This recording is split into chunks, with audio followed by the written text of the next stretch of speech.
I would like to introduce everyone to Dr. Bock. Dr. Bock has been practicing for what he seems to 27 years. a millennium. Okay, he told me 27 years. And he's only 38. And he's only 38. I think most of you know him by his book, which has become the Bible of autism treatment. I have a lady, her name is Donna. She actually took his book to her doctor, and she put it on his desk, and he said, "This is what I want you to do." And about 6 months later, her son had already lost his diagnosis.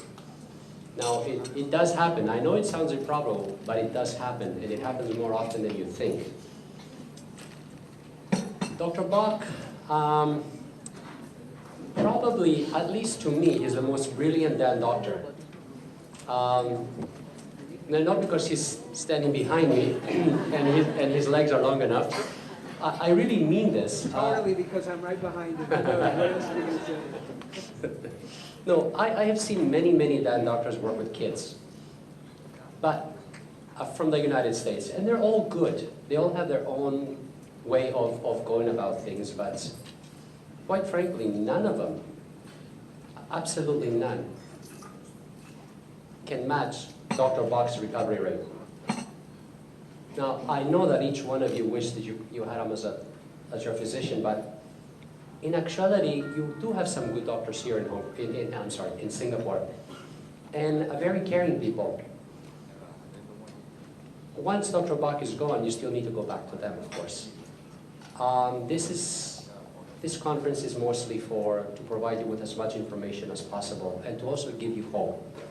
But trust me, dealing with this problem, you will not have success overnight. You need to be patient. And I wish all of you the best of luck. Anyway, Dr. Bock?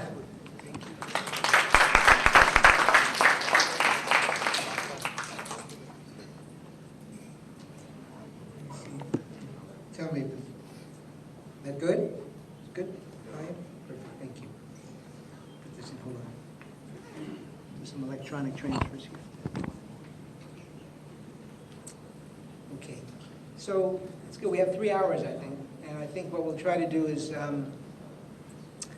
first let me say it's a pleasure to be here. I want to thank Dino and the organizers for putting this together, and to see some actually familiar faces now. It's amazing. Across the world, I feel like I have numbers of new friends, and I really enjoy my trips to Asia. This is the end of it. I'm leaving tomorrow. I was in Hong Kong and with a short trip to Bali for a little R&R. They work me too hard. You guys, they work hard here. You put in a 10 or 11 hour day, and I'm told that's a short day, which is crazy.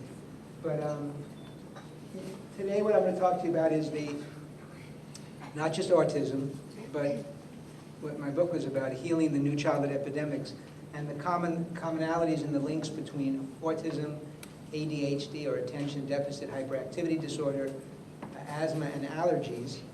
And the first part of the presentation will be a lot about what we call etiologic or causative factors and diagnostic considerations. And then the second half, either we'll take a break, we'll go right into it depending on what you want, but it's kind of a long time. And then what we'll do is deal with the therapeutic considerations. And then we'll allow enough time for questions at the end. I love having 3 hours. In Hong Kong, I spoke for an hour. It's not enough time. And when I like to talk to at least an hour and a half, and this lecture, 3 hours, is really nice. You'll get a chance to, I think, really understand it, try to give you some examples, and then there'll be time for questions.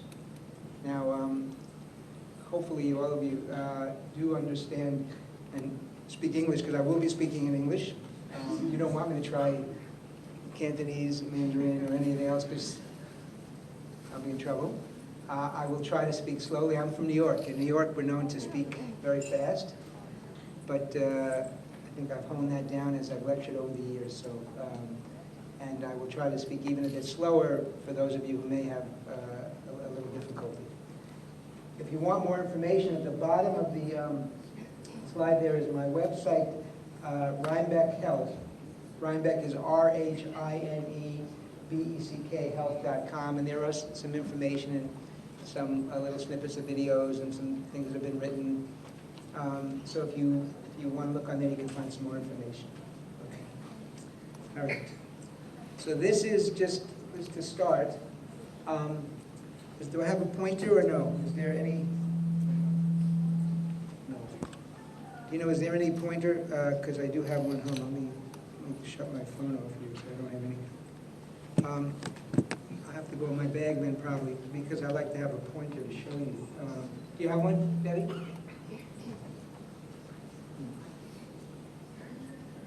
Better? Okay. This is the building. This is my office in Rhinebeck, New York. It's a little small town, about 2 hours north of New York City, very close to the Hudson River. And right there, and right here, is where I do a lot of my medical detective work with the children. And actually, numbers of people that from Hong Kong and other parts of Asia have been there, so they might recognize this building. And it's been the source, and we've actually, we do a lot of things in there for the children, both diagnostically and therapeutically, and I'm going to talk to you about a lot of that. So firstly, let me get a sense in the audience of who is the parent of a child with autism in the audience? Don't be shy, it's okay. Okay, nice. How about ADHD, attention deficit hyperactivity?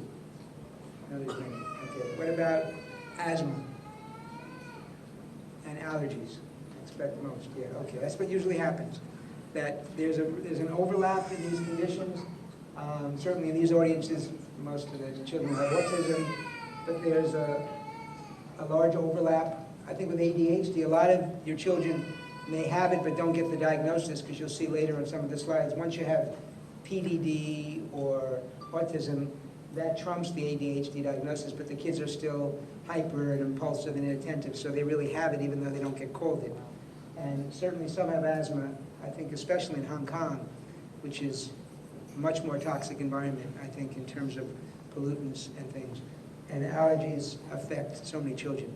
In fact, that's why I call the book Healing the New Childhood Epidemics, because what we are dealing with these days is really the whole onset of new epidemics. We're not talking about polio like we used to, in the old days, diphtheria, tetanus, those kind of things.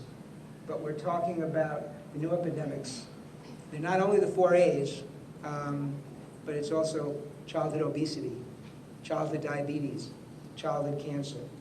But I'm concentrating on the 4 A's because that's what I wrote about. And the book is 400 pages. If I would have wrote about the 7 of them, it would have been, you couldn't have carried it. So, I mean, maybe, but it's important to recognize that there's something going on with the kids, and we're going to talk about that. Like, what the heck is happening to our kids is really the question.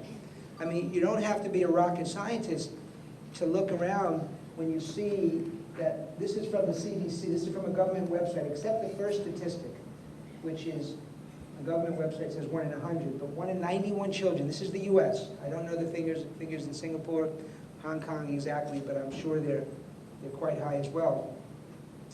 2 years ago, it was 1 in 150 children in the U.S. diagnosed with autism. 25 years ago, it was conservatively 1 in 2,500. So you go from 1 in 2,500 to 1 in 150, and then 2 years later, it goes from 1 in 150 to 1 in 91. I mean, I don't know about you, but that to me is staggering, to go from 1 in 150 to 1 in 91 in just 2 years. 1 in 16 children is diagnosed with ADHD, and that's conservative. 1 out of every 11 children diagnosed with asthma, and 1 out of every 4 children in the U.S. And I would imagine if you looked at the hands up here with the kids, it certainly was, for allergies, the majority of the audience. 1 of every 4 children in the U.S. suffers from some kind of allergy, respiratory or other allergy, which affects approximately 30 million kids, more than 1/3 of all U.S. kids. And these are the statistics I have. I wish I had them for Singapore. I'd love to give them. I don't have them. This, to me, asks the question, and I say it in a vernacular, what the heck is going on? Because you realize when you go from 1 in 150 to 1 in 91 in 2 years, that's not genetics. There is no such thing as a genetic epidemic. You just don't see it. It doesn't happen. Okay? So then the question is, okay, what is happening? And just remember the spectrum. So most of the time your child, was anybody getting a pointer? No, okay, great, because otherwise I'd go in my bag, but I'd rather not take the time. There's a spectrum of autism. We call it autism spectrum disorders. There's the frank autism, which is thought of as lower functioning autism. There's something called PDD, or pervasive developmental disorder. And then there's Asperger's, which is a syndrome which is more language. Still a lot of social awkwardness, social difficulties, restricted interests on the spectrum, but much higher functioning. And then ADHD, which is not classically on the spectrum. So I always say I don't want anybody to leave here thinking, oh, my child has attention deficit hyperactivity disorder and is on the spectrum. It's not. I used to have this off the spectrum. I put it on here now because the approach I'm going to talk to you about really also includes ADHD as well. So we look at it from a similar perspective, and ADHD can be quite severe as well, sometimes not as severe. Oh, thank you. Beautiful. Thank you. Make sure. Perfect. Thank you. So it's here for the purposes of looking at it and thinking of what is underlying it. Because when I look at these conditions, it's not enough to give it a name. I'm actually in the process of somebody's producing a radio show that I'm producing right now in New York City. And I did a show called The Name of the Game is Not Just the Name. In medicine, a lot of times, unfortunately, the name of the game is the name, which means you see a child or an adult, your doctor. In the insurance-based medical business in the States, I think it's probably the same in Hong Kong, you don't have that much time generally.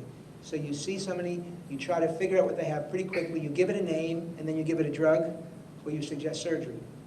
The problem is, 3 people with the same, quote, name of a disorder could have 3 very different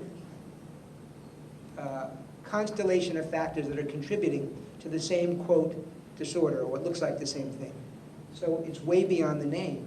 And so what happens with many of you these days, it's okay to get these names because we need them for communicating. What does it mean? And we'll see in a second what autism is defined as. But a lot of people are given PDD these days, right? PDD/NOS, right? Because to me, that's a much milder term than autism. It's almost like in our parents' or grandparents' generation, to get the diagnosis of cancer was a life destroyer. And so they would call it sometimes a neoplasm or something to try to cloak the cancer diagnosis. In this day and age, you see less and less kids being diagnosed with autism and a lot with PDD. Now that may be because of diagnostic criteria, but it's also because I think it's a little bit of a softer diagnosis. So just remember there's a spectrum, and there's higher functioning, lower functioning, but the approach that I'm going to talk to you about and what is maybe contributing to these things and what we can do about it may be similar. There are different factors in each case, but I just want you to recognize so that if you know somebody with Asperger's, this is going to be just the same.